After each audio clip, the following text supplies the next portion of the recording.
তো good morning বন্ধুরা, good morning from আমার পাড়া। ঠিক আছে, দুদিন পর ব্লগ শ্যুট করছি, লাস্ট দুদিন ধরে কোনো ভিডিও দিইনি। তো এখন একটা ভাড়া পেয়ে গেছে, সেটা সম্বন্ধে পরে বলবো। আগে হচ্ছে গাড়িতে বসি, গাড়ি স্টার্ট করি, তারপর তোমাদের সব কিছু বলছি। ঠিক আছে, তো যেমন কি তোমরা আমাকে দেখছো, আমি এখন গাড়ির মধ্যে বসে আছি। হ্যাঁ, আমি এখন গাড়ির মধ্যে বসে আছি, গাড়ি চালাচ্ছি, বেরিয়ে গেছি ফার্স্ট ট্রিপ নিয়ে। ফার্স্ট ট্রিপ পেলাম ভাই অনেক যুদ্ধ করে। তো ফার্স্ট ট্রিপের ব্যাপারে পরে বলবো, সবার আগে একটা কথা বলে দিই তোমাদেরকে। আমি হচ্ছে না আমার হিন্দি চ্যালেঞ্জ স্টার্ট করেছি। হ্যাঁ, হিন্দি চ্যালেঞ্জ স্টার্ট করেছি এই কারণেই স্টার্ট করেছি, কারণ কি ভাই বাঙালিরা আমাকে এত বেশি সাপোর্ট করছে, আমি ধন্য হয়ে গেছি। মানে চ্যানেলে ভিউজ হচ্ছে 2,80,000। ঠিক আছে, 2,80,000-এর 1%ও যদি সাবস্ক্রাইবার হতো, 2800 সাবস্ক্রাইবার হওয়ার কথা, সেখানে ভাই 1400 সাবস্ক্রাইবার, মানে 0.5% সাবস্ক্রাইবার। ঠিক আছে, 1%ও নেই সাবস্ক্রাইবার। তো মানে 2,80,000 কি এখন প্রায় 3 লক্ষ হয়ে গেছে হয়তো ভিডিও ভিউজ। ভাই 3 লক্ষ ভিউজের মধ্যে যদি এরকম অবস্থা হয়ে থাকে ভাই, তাহলে কি বলবো। 3 লক্ষর মধ্যে যদি 1 লক্ষ লোক সাবস্ক্রাইব করতো তাহলে ভালো লাগতো।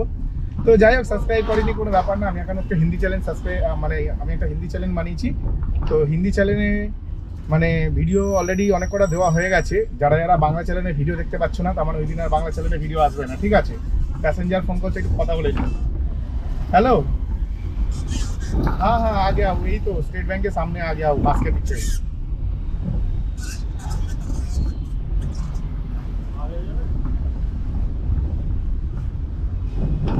हाँ, स्टेट बैंक के सामने ना। हाँ अच्छा,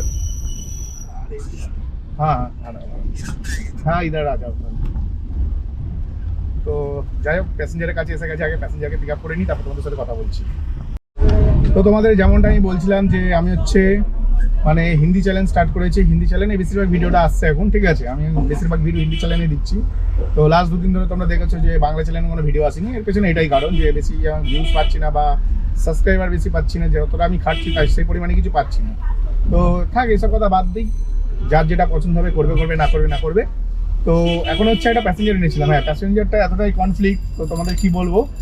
মানে যে প্যাসেঞ্জারটাকে এনেছিলাম, ছেঁচড়ার থেকে অধম যাকে বলে, ঠিক আছে, সেটা হচ্ছে এই প্যাসেঞ্জারটা যাকে আমি নিয়ে এলাম। এবং সে মানে আমার বাড়ির সামনে থেকে বুক করেছে কালীঘাট মন্দির আসবে বলে। আর তোমরা এখন দেখতেই পাচ্ছ, মোটামুটি যারা বাইরেটা একটু বুঝতে পারছে তারা বুঝতেই পারবে, আমি কালীঘাট মন্দিরের পুরো ভেতরে আছি। ঠিক আছে, মন্দিরের গলি দিয়ে বেরিয়ে বাদামতলা আসার সঙ্গের দিকে এই বাদিক টান নেবো এবারে। তো ব্যাপারটা হচ্ছে, প্যাসেঞ্জার বুক করেছে কালীঘাট মন্দির যাবে, ও আমাকে রাস্তা চেনাচ্ছে। ঠিক আছে, আমি বললাম যে ওই পার দিয়ে কাজ হচ্ছে, ওই পারে দিয়ে যদি আপনাকে নিয়ে যায়, আপনাকে কি করে আমি মানে এর কাছে নিয়ে যাব, তোমার মন্দিরের কাছে। আপনাকে তো আমি ভেতর দিয়ে পুরো মন্দিরের কাছে নিয়ে এসে, আমি পুরো এক্স্যাক্ট মন্দিরের যে মেন সদর দরজা সেখান অব্দি নিয়ে গেছি, তাতেও উনি সন্তুষ্ট না। ঠিক আছে, তো যাই হোক, এন্ড অফ দ্য ডে কি হলো, উনি আমাকে শেখাচ্ছে মন্দিরের কথা দিয়ে যেতে হয়। তারপর বলছে কি কালীঘাটে যে পুলিশ স্টেশন আছে, পুলিশ স্টেশনের সামনে দাঁড়ানোর জন্য আমাকে। আমি বললাম হ্যাঁ স্যার, কী করে দাঁড়াবো কালীঘাট পুলিশ স্টেশনে। তখন উনি আমায় বলছে যে আমাকে বলছে যে তোমার দাঁড়ানোর একটা নিয়ম আছে। আমি বলি হ্যাঁ, কী নিয়ম আছে। বলছে এরমভাবে গিয়ে ওয়ান ওয়ে রাস্তা, এখন হচ্ছে সকাল 10টা বাজে। ঠিক আছে, 10টা 20 বেজে গেল, ফার্স্ট ট্রিপ শেষ করতে 20 মিনিট এক্সট্রা টাইম লেগে গেলো। তো যাই হোক, ওয়ান ওয়ে রাস্তা, আমরা কালীঘাটের মন্দিরের রাস্তাটা নেওয়ার পরে কালীঘাট পুলিশ স্টেশনে এরমভাবে গিয়ে এরকম যাওয়া যায়। উনি আমাকে বলছে ওই পার দিয়ে গিয়ে এরমভাবে ঘুরে এরম আসছে। আমি কী করে সম্ভব হবে, नहीं मैं इधर आता हूँ, मुझे पता है, मैं इधर का ही रहने वाला हूँ, मैं सब कुछ जानता हूँ इधर का बारे में, ऐसे ही हम लोग आते हैं। अरे साला ছেঁচড়া, তুই হচ্ছে বুক করেছিস কালীঘাট মন্দির। আমি যদি মনে করতাম তোকে কালীঘাট মন্দিরের সামনে ওখানে নামিয়ে দিতাম, নামিয়ে বলতাম ওয়ান ওয়ে রাস্তা আছে, সেখানে তোকে অনেক বেশি হাসতে হতো। সেখান থেকে আমি ভাই তোকে মন্দিরের সদর দরজার সামনে ছেড়ে দিচ্ছি, তাতে ওর পেছন ফাটছে। তো এরকম এক ছেঁচড়া প্যাসেঞ্জার ছিল। আর প্যাসেঞ্জারটা হচ্ছে ফার্স্ট ট্রিপ যেটা করেছি, প্যাসেঞ্জারটা 8 কিলোমিটার রাস্তা আসবে, ভাড়া দিয়ে রেখেছিল 160 টাকা, মানে 20 টাকা কিলোমিটার। বুঝতে পারছি কি বলছি, 8 কিলোমিটারে 160 টাকা। ভালোভাবে শোনো, 8 কিলোমিটার রাস্তা আসবে, 160 টাকা, 20 টাকা কিলোমিটার দিয়ে রেখেছিল। তো আমি ঠিক করেছিলাম যে 240 টাকা হলে ভালো হয়, কিন্তু যাই হোক দিচ্ছিল না। আর আমি সকাল 7:30টার সময় লগ ইন করেছি, আর ফার্স্ট ভাড়া পেয়েছি সকাল 9:30টার সময়। তো 2 ঘন্টা আমার অলরেডি নষ্ট হয়ে গেছে বাড়িতে বসে 7:30টার সময় লগ ইন করেছি। ঠিক আছে, 7:30 থেকে 9:30, তাহলে বুঝতেই পারছো 2 ঘন্টা আমার সময় নষ্ট হয়ে গেছে। তাই ভাবলাম না, সময় নষ্ট করে লাভ নেই, এই যদি 200 টাকা দেয় এগে নিয়ে চলে যাই। কারণ হচ্ছে আমি আমার বাড়ি থেকে আমাকে একটু যেতে লাগেনি, বাড়ির সামনে থেকে পিক আপটা ছিল 500 মিটারের মধ্যে, এবং আমি 8 কিলোমিটার এনেছি। 8 কিলোমিটার ভাড়া 240 টাকা হয়, সেখানে আমি যদি 7 কিলোমিটার ধরি 210 টাকা ভাড়া হয়। তো কোনো প্যাসেঞ্জার যদি দেখো যে রিকমেন্ডেড প্রাইসের থেকে কম দিচ্ছে, ঠিক আছে, তোমাদেরকে একটা টেকনিক শিখিয়ে দিচ্ছে, এই টেকনিকটা ফলো করবে সবসময়। কোনো প্যাসেঞ্জার যদি রিকমেন্ডেড প্রাইস থেকে কম টাকা দিয়েছে তাকে হচ্ছে একমাত্র শাস্তি দেওয়ার উপায় হচ্ছে ট্রিপটা শেষ করবে, পুরো রাস্তা ভালোভাবে কথা বলতে বলতে যাবে, ট্রিপটা শেষ করবে, শেষ করার পর যখন নামবে 1 স্টার। এই প্যাসেঞ্জারটাকে আমি এত ভালো করলাম, উপকার করার চেষ্টা করলাম, বলে না পর উপকার করতে নেই, তো উনি হচ্ছে ওনার পেছন ফেটে গেল আর কি। তো যাই হোক, ওনার পেছন ফেটে গেলে আমার কোনো যায় আসে না। তো আমি বলছি এটা সদর দরজা, আমি আর যেতে পারবো না, আপনি নামলে নামুন, না নামলে আপনার যা ইচ্ছা করুন। তো যাই হোক, নেমে গেছে লাস্ট পর্যন্ত। আর ভালো করতে নেই মানুষের, ভালো করলেই কালো হয়ে যায়, বুঝতে পেরেছো? তো কারোর ভালো করতে নেই। আর এই প্যাসেঞ্জারটাকে নামানোর পর না আমি 1 স্টার দিচ্ছি একে, হ্যাঁ এই প্যাসেঞ্জারটাকে নামানোর পর আমি একে 1 স্টার দিচ্ছি। প্রত্যেকটা প্যাসেঞ্জারকে ধরো তোমাদের একটা বুদ্ধি শিখিয়ে দিচ্ছি, ধরো তুমি ধরে নাও তুমি নিউ টাউনে ফেসে গেছো, ট্রিপ পাচ্ছ না, এবার তোমাকে একটা ট্রিপ নিয়ে বেরোতেই হবে, এবং তুমি দেখলে যে একদিন যাদবপুর যাবে, 30 কিলোমিটার রাস্তা আছে, 30 কিলোমিটার ভাড়া মিনিমাম 900 টাকা হয়, 700-800 টাকা হয়, সেখানেও 400 টাকা দিয়ে রেখেছে বা 500 টাকা দিয়ে রেখেছে, তুমি দেখলে কম টাকা, কিন্তু তোমাকে বেরোতে হবে। তুমি কী করবে, বেরোনোর জন্য ট্রিপটা নিয়ে নেবে, এবং ট্রিপটা নেওয়ার পর প্যাসেঞ্জারকে যখন নামাবে তখন না প্যাসেঞ্জারকে রেটিং দেবে হচ্ছে 1 স্টার, এবং 1 স্টার দেওয়ার পর তোমাকে একটা কারণ দিতে হবে কেন 1 স্টার। কনফ্লিক্ট প্যাসেঞ্জারে ক্লিক করে ট্রিপটাকে এন্ড করে দেবে, ঠিক আছে? যারা যারা কম টাকা দেবে, যে সমস্ত প্যাসেঞ্জার, তাদের সবাইকে 1 স্টার দেবে। তাহলে একটা সময় পর কী হবে জানো, এদের রেটিংগুলো কমে যাবে, এরা গাড়ি পাবে না, তখন এরা বাধ্যতামূলক রিকমেন্ডেড প্রাইসে গাড়ি বুক করবে। তো এই জিনিসটা শুনে নাও ভালো করে, ঠিক আছে? এই যেমন দেখো 5 কিলোমিটার 5.5 কিলোমিটার যাবে 130 টাকা নাকি 5.5 কিলোমিটার, ঠিক আছে?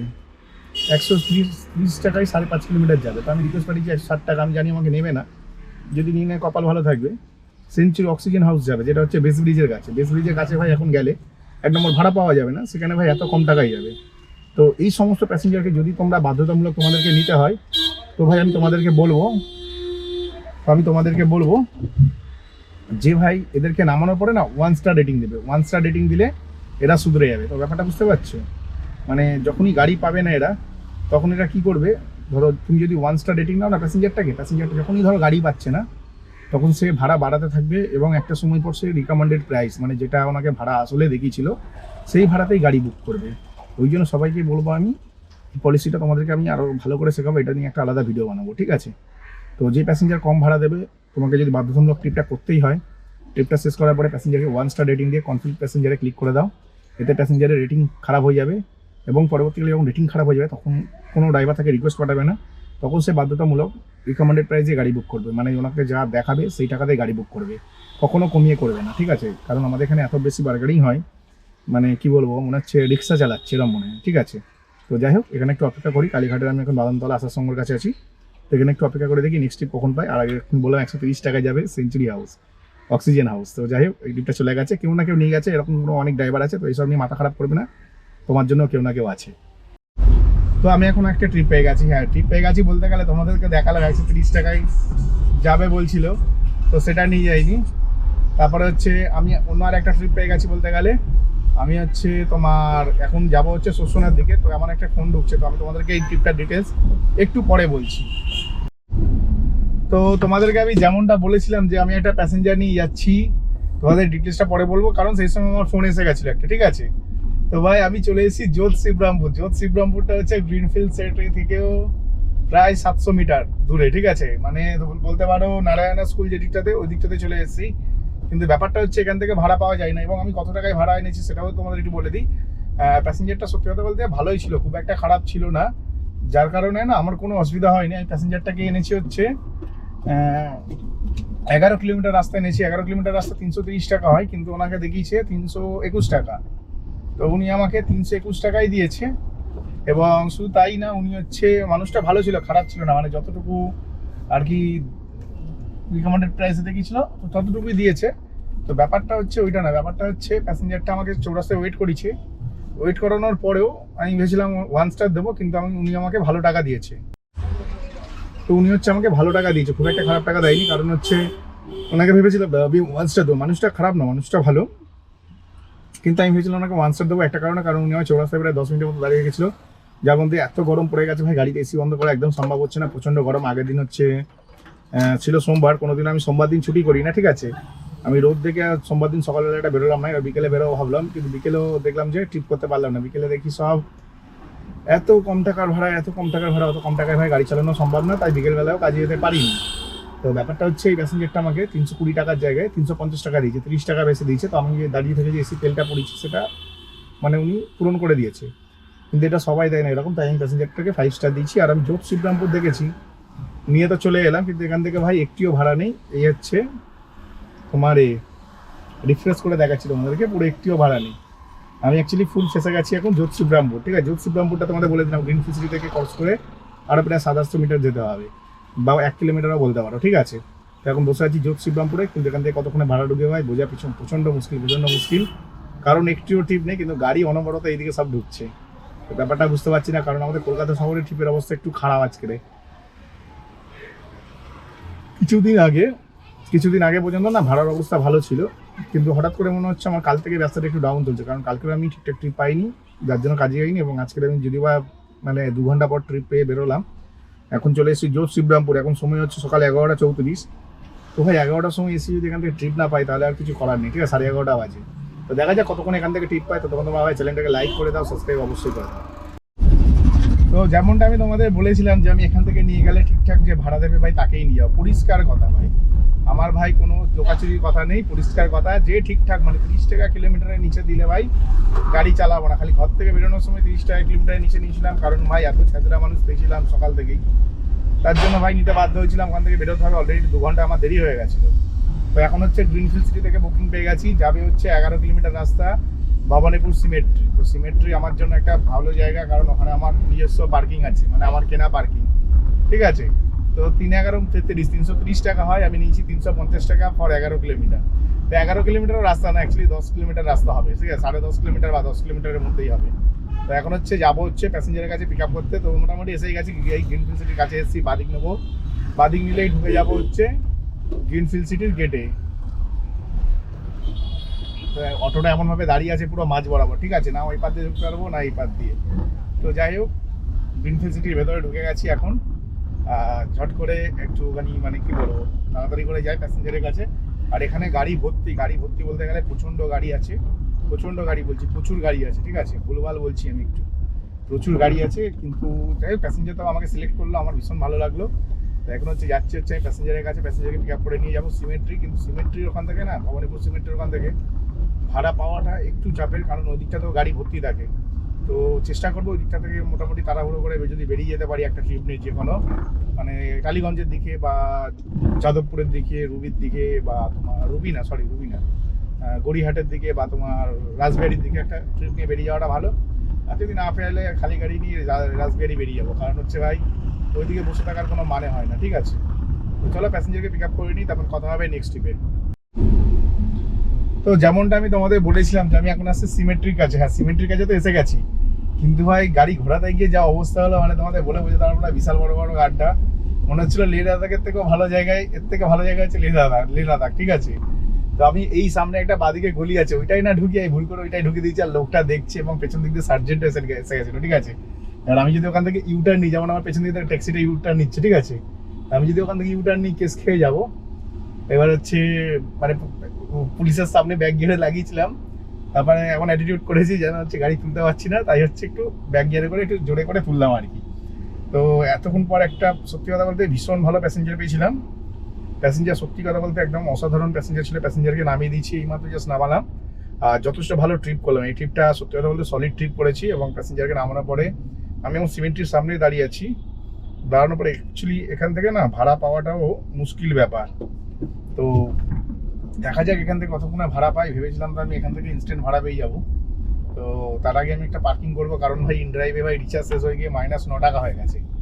তো সেই জন্য হচ্ছে আগে আমাকে রিচার্জ করতে হবে, ঠিক আছে। ইনড্রাইভ আগে রিচার্জ করি, আর তার আগে একটুখানি আখেরস খেতে ইচ্ছা হচ্ছিল, কিন্তু গাড়ি রাখা যাবে না এখানটাতে, গাড়ি রাখলেই কেস দিয়ে দেবে। তো দেখি এখানটাতে দাঁড়িয়ে একটু আখেরস খাওয়া সম্ভব হয় নাকি।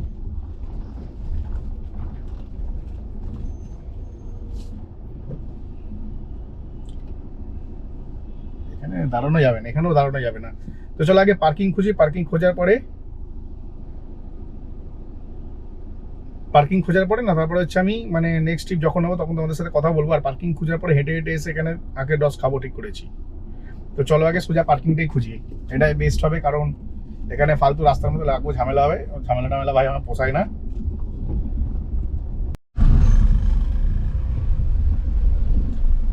তো যাই হোক, মোটামুটি তোমাদেরকে আমি যদি বলি, আমি এখানে এসেছিলাম 1টার সময়, আর এখন বাজে হচ্ছে 1:40, ঠিক আছে।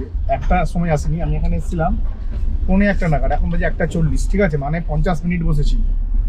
মানে আমি যদি ধরি 12:50 যদি আসি, এখন 1:40 বাজে, মানে 50 মিনিট বসার পর একটা ট্রিপ পেয়েছি। হ্যাঁ, ভালো ট্রিপই পেয়েছি, খুবই ভালো ট্রিপ পেয়েছি, বলবো না খারাপ পেয়েছি। কারণ হচ্ছে এখান থেকে আমি যে প্যাসেঞ্জারটাকে নিয়ে যাবো ঢাকুরিয়ার দিকে নিয়ে যাবো, তো ঢাকুরিয়া এখান থেকে 6.5 কিলোমিটার রাস্তা দেখাচ্ছে। তো 200 টাকা চেয়েছে প্যাসেঞ্জার কাছ থেকে, 200 টাকা দিচ্ছে নন এসি ট্রিপ, ঠিক আছে। তো আজকে আমার জানি না কেন একটু গরম বেশি লাগছে, হিউমিডিটি হয়তো বেশি, গরম বেশি। তো আগের দিন আমি গরমের কারণে দিনের বেলায় গাড়ি চালাইনি, ভেবেছিলাম বিকেলে গাড়ি চালিয়ে ইনকাম করবো। তো বিকেলবেলাতে ব্যবসা করতে পারিনি, ঘুমিয়ে পড়েছিলাম বাড়িতে। ঘুম থেকে উঠে দেখি সন্ধ্যে 7টা বাজে, তখন আর গেলাম না। আর আজকে বেরিয়েছি, বলি না সকালেই ডিউটি করতে হবে, বিকেলবেলায় তো সেরকম একটা ইনকাম হয় না, কারণ সন্ধ্যের পর তো ব্যবসা বসতে থাকে, তোমরা সবাই জানো। তো তার কারণে আমি চিন্তা ভাবনা করলাম, ঠিক আছে চলো তাহলে সকালবেলায় কাজ করা যাবে, কিন্তু প্রত্যেকটা ট্রিপ এসি ট্রিপ করেছি। কিন্তু এটা নন এসি ট্রিপ আছে, নন এসি করতে হবে, কারণ এসি দিলে আমার কথাই বসাবে না, ঠিক আছে। তো চলো প্যাসেঞ্জারকে পিক আপ করে নিই। প্যাসেঞ্জার বলছে তো ভবানী ভবনের সামনে দাঁড়িয়ে আছে, তো ভবানী ভবনের সামনে থেকে প্যাসেঞ্জারকে পিক আপ করে নিই। তো তোমাদেরকে আমি যেমনটা বলেছিলাম, মানে আমি আসছিলাম হচ্ছে এর ভেতরে, তোমার এখন আমি আছি ঠিক ঢাকুরিয়ার একটু ভেতর দিকে। আর লাস্টে যে প্যাসেঞ্জারটা এনেছিলাম ভাই, অসাধারণ প্যাসেঞ্জার ছিল। প্যাসেঞ্জার ভালো হলে না ভাই, ট্রিপ সত্যি কথা বলছি ভীষণ ভালো হয় এবং ভালো লাগে গাড়ি চালাতে, ঠিক আছে। তো এখন হচ্ছে আমি আরেকটা ট্রিপ পেয়ে গেছি, যাচ্ছি যাদবপুর ইউনিভার্সিটি। হ্যাঁ, যাদবপুর ইউনিভার্সিটি যাচ্ছি। প্যাসেঞ্জার যাবে 9 কিলোমিটার রাস্তা, 270 টাকা ভাড়া দিয়ে রেখেছিল। তার মানে অ্যাভারেজ 30 টাকা কিলোমিটার পাচ্ছি, ঠিক আছে। 30 টাকা কিলোমিটার পাওয়ার পরেও মানে আমি ভাবছিলাম বাড়াবো, কিন্তু আমি যেই জায়গায় দাঁড়িয়ে আছি এখানে প্রায় নানা করে হলেও দাঁড়িয়ে আছি হচ্ছে, এখানেও 40 মিনিট। হ্যাঁ, ওখানে একটা 40, দুটো, হ্যাঁ এখানেও প্রায় 40 কি 50 মিনিট ধরে দাঁড়িয়ে আছি। হ্যাঁ, এখানেও 50 মিনিট ধরে দাঁড়িয়ে আছি। এর আগে দাঁড়িয়েছিলাম ভাই ভবানীপুরে 50 মিনিট। সেই 50 মিনিটের ব্যাপারে কি বলবো তোমাদেরকে, এত কম টাকা ভাড়া দিচ্ছে মানুষ ওখানে ভাই, এর থেকে আমাদের সাউথের মানুষরা অনেক ভালো, সত্যি বলছি অনেক ভালো। কারণ হচ্ছে ভবানীপুরে 20 টাকাও কিলোমিটার দিচ্ছে না কেউ, ঠিক আছে। আবার কোনো কোনো ট্রিপে ভাই 20 টাকা কিলোমিটার দিলেও ড্রাইভাররা নিয়ে চলে যাচ্ছে, মানে যে যা পারছে তেমন দিচ্ছে। এতটা নেক্সট লেভেল বার্গারিং হচ্ছিল বলে ওখান থেকে ভাড়া ভেবেছিলাম নেবো না, খালি গাড়ি নিয়ে টালিগঞ্জ চলে যাবো, কিন্তু তারপরে ওখান থেকেই ভাড়া নিয়ে আমি চলে এলাম হচ্ছে, এখন হচ্ছে এতে আছি, মানে ঢাকুরিয়ার কাছে আছি। তো যাই হোক, এই ট্রিপটা না সেলিমপুরের ভেতরে আছে আমি অ্যাকচুয়ালি। তো এই ট্রিপটা যে ট্রিপটা করেছি, এটা ইনি হচ্ছে ঠিকঠাক ভাড়া দিয়েছে পুরো, একটা 30 টাকা কিলোমিটার নন এসি পেয়েছি, ঠিক আছে। আর এখন তারপর এসি দিয়ে 30 টাকা কিলোমিটারে নিয়ে যাচ্ছে।